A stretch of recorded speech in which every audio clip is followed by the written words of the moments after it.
Está con nosotros Nicolás Trota, exministro de Educación de la Nación. ¿Cómo estás? Bienvenido. ¿Qué tal? ¿Cómo están? Muy buenos días. ¿Cómo está usted? Acá con el amigo Próspero. Dimos una charla ayer en el Ateneo Sarmiento. En el Ateneo Sarmiento, en el Partido Justicialista, sobre, creo, algo que nos debe abrazar a todos, que es el desafío de un sistema educativo con la capacidad de transformar la realidad que transita tan compleja hoy la Argentina y todo nuestro país, ¿no? ¿Cómo se puede lograr esa transformación? Y ya te dejo en diálogo con Walter Carrasana. ¿Cómo se puede lograr esa transformación educativa? Bueno, yo creo que nuestro sistema educativo lo que necesita son profundos consensos. Y en un país federal, conversábamos recién con Walter,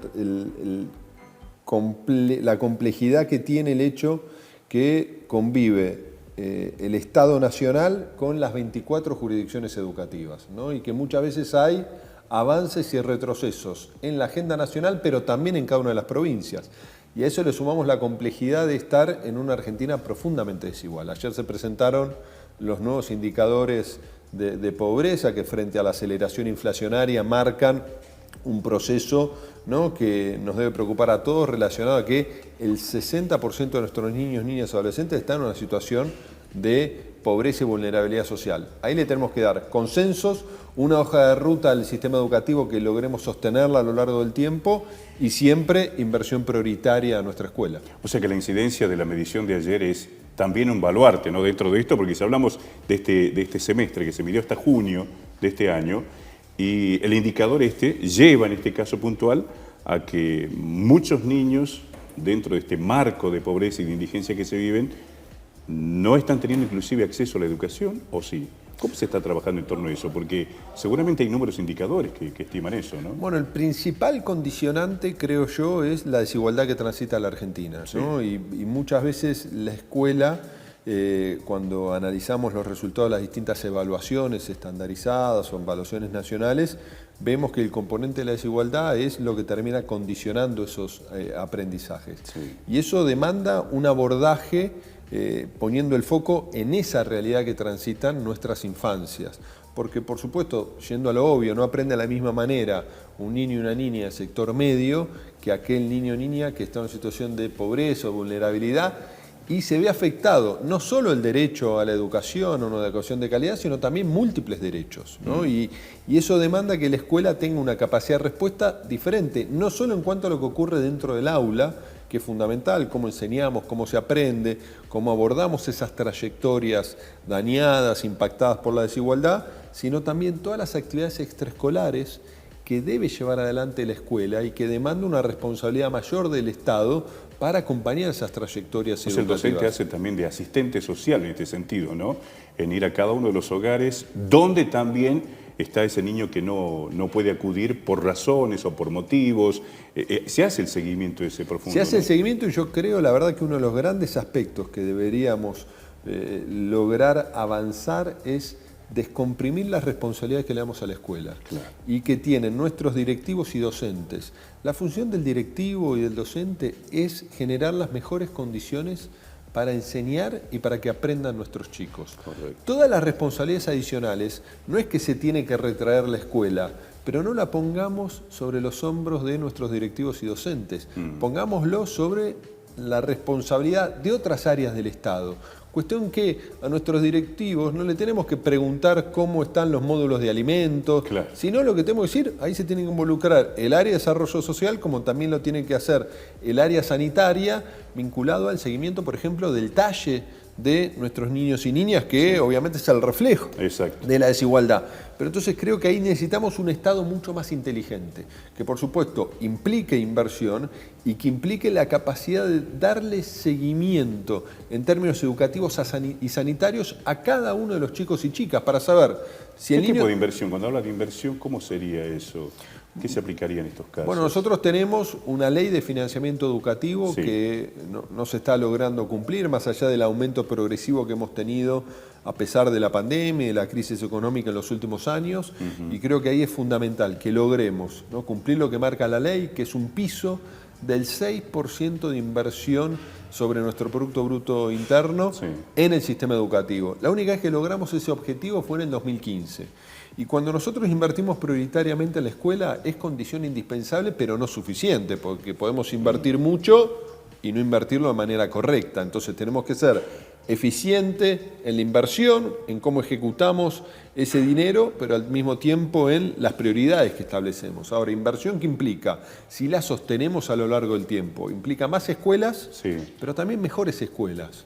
Porque muchas veces vemos que se pone el foco en cuántas escuelas construimos y no en cuántas En la escuelas... calidad educativa. En la calidad de cuántas escuelas mantenemos Claro. en condiciones óptimas. Y además, mejor salario implica mejor formación de nuestros maestros y mejor salario. ¿La Y una- actividad cómo lo ve usted que estén los docentes en este caso, los maestros? ¿Cómo lo En veo? el aspecto salarial, digo. No, y la verdad que estamos en un contexto donde la inflación corroe la capacidad de ingreso de todos los argentinos, ¿no? Los docentes tienen, como todos los trabajadores registrados, la posibilidad de negociar el marco de las paritarias, y si analizamos, más allá que son 24 jurisdicciones educativas, nosotros reinstitucionalizamos la paritaria nacional docente, Sí. que opera como un piso salarial en todo el territorio argentino y también empuja la mejora del salario en todas las provincias. En los 2 años que yo fui ministro firmamos más de 7 paritarias nacionales docentes. Obviamente, si vemos estos 4 años de gestión de Alberto Fernández y con el compromiso de los gobiernos provinciales, los salarios docentes han empatado o perdido por muy poco frente a la inflación, y si analizamos otros sectores de la economía el resultado ha sido mucho más negativo. Ahora, no logramos recuperar la pérdida de salario que se vivió entre el 2015 y el 2019, y eso implica, inclusive si lo reflejamos en el proceso electoral, un cansancio social, Sí. porque la economía informal, como también la economía formal, no se ha visto fortalecida desde el 2015 a esta fecha. Entonces vemos que el dinero cada vez nos alcanza para menos, y mucho más atravesado por lo que ha sido este proceso de aceleración inflacionaria a partir de lo que es el acuerdo con el fondo. Dentro del marco educativo se está trabajando ahora con lo que sería esta fase de los 40 años de la democracia, ¿no? Es un punto muy importante dentro del contexto que le plantean a los niños, sobre todo, ¿no? En el marco de esta enseñanza. Bueno, yo creo que sí, ¿no? El valor de la democracia, conocer nuestra historia, la responsabilidad que tiene nuestro sistema educativo en formar ciudadanos plenos, en promover la mirada crítica y en analizar en detalle lo que han sido estos 40 años de democracia. Años de, por supuesto, de aciertos, de avances, pero también de muchos aspectos que no han logrado resolverse, Claro. ¿no? Y en el campo educativo lo podemos observar. Digo, si nosotros vemos estos 40 años de democracia, podemos resaltar, por ejemplo, que hemos logrado duplicar la obligatoriedad de la escuela. Sí. De la obligatoriedad de la sala de 5 y la primaria, pasamos a la obligatoriedad de la sala de 4 y la escuela secundaria también obligatoria. Claro. Obviamente que sea obligatoria implica también generar los instrumentos del acompañamiento de las trayectorias para que todos nuestros adolescentes terminen la escuela en tiempo y forma con los saberes valiosos que deben tener, y es ahí donde tenemos, ¿no?, una fuerte debilidad que tenemos que abordar.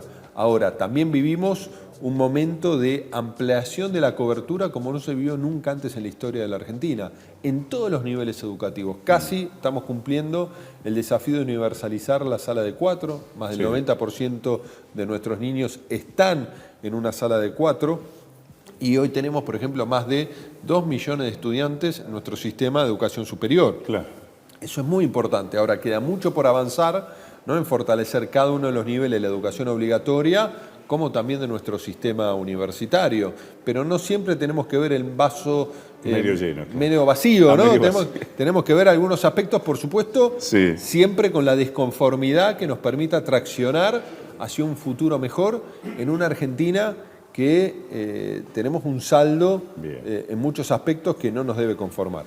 Bueno, y por último, bueno, está trabajando intensamente en lo que son estas charlas, estos diálogos, brindando una enseñanza, digamos, de alguna manera, dentro de lo que hace al Partido Justicialista, ¿no? ¿Los resultados cómo son hasta ahora? No, venimos trabajando fuertemente con esta iniciativa que es la Escuela Justicialista Néstor Sí. Kirchner, que presentamos con la vicepresidenta en abril en el Teatro Argentino de La Plata, y el sábado pasado presentamos también un libro que fue la reedición de un libro de Torcuato Di Tello y Néstor Kirchner, que es después del derrumbe, después de esa Argentina del 2001 que crujía con esa crisis social tan profunda.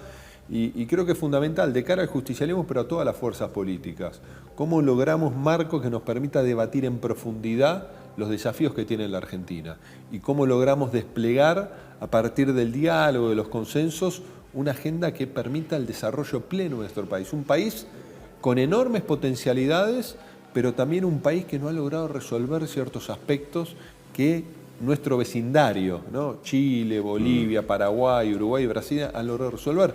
No hemos logrado resolver el problema de la inflación en nuestro país. Claro. ¿No? Y eso corroe, ¿no?, la posibilidad del ingreso de los argentinos, pero también de poder proyectar una agenda. Si no tenemos una moneda fuerte que tiene que ser nuestro peso, pero defenderlo, es difícil pensar una agenda de desarrollo. Bueno, esos son los desafíos inmediatos, pero en un país que tiene enormes oportunidades en todo su territorio, en el sector, por supuesto, agroexportador, en la economía del conocimiento, en el sector de la energía, en el sector de la minería. Bueno, vemos las posibilidades que tiene la Argentina para ofrecer al mundo si tenemos la capacidad de generar empleo de calidad y una educación que sea el baluarte de esa agenda de desarrollo. Y le preguntaba fuera de aire, ¿cómo se perfila o cómo lo ve usted en este caso el próximo 22 de octubre en lo que será este proceso de elecciones?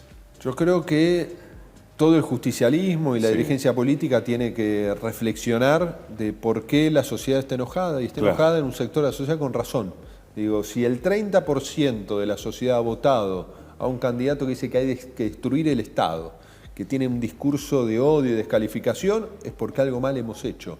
Y no hay que enojarse con la sociedad, hay que reconocer las equivocaciones y plantear una agenda de futuro, porque la sociedad nunca salta al vacío, pero la sociedad sí quiere votar ideas que nos pongan en el siglo XXI, y creo que eso es el gran desafío que tiene nuestro candidato Sergio Massa, que tiene la complejidad de administrar la crisis actual que estamos transitando en un tiempo de descuento y poder proyectar a partir del acompañamiento social una agenda de 4 años que debería ser la agenda de la estabilización y la recuperación, como ha dicho él, del salario. Argentina tenía los mejores salarios de América Latina en términos de dólar, por ingreso en dólar. Hoy estamos mitad de la tabla para abajo, ¿no? Y creo que eso nos ha afectado a todos. Hoy todos somos menos ricos, para decir una manera. Hoy todos estamos en una situación de mayor precariedad, de pobreza que hace 8 años. Bueno, muchísimas gracias por su visita el día de hoy. hoy. Y bueno, no va a ser la última, imagino que tendrá otras visitas más por acá por Tucumán. Y espero poder visitarlos. Muchas gracias. Gracias. Nicolás Trota, exministro de Educación con nosotros y dirigente político también en nuestro programa. Hay más noticias, Daniel. Muy bien.